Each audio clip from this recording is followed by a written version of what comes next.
না, সবাই মিলে এবার খেলা করা শুরু হয়ে গেছে। আমি বলছি বিছানাটা চাদরটা পাততে, আর ওনারা দেখো খেলা করতে শুরু করছে। যারা দিচ্ছ না কেন তুমি? ওকে দিচ্ছ না কেন? ও খেলবে দিচ্ছ না কেন?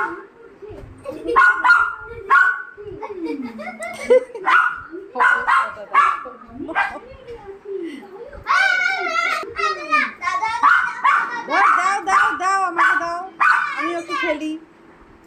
শুধু তোমরা দুজনে মিলে খেললে হবে? দেখ আর একজনের কি হয়েছে? দিচ্ছে না, আবার আমাকে বলে দিচ্ছে না। রোজি দিচ্ছে না রোজি, কি হয়েছে?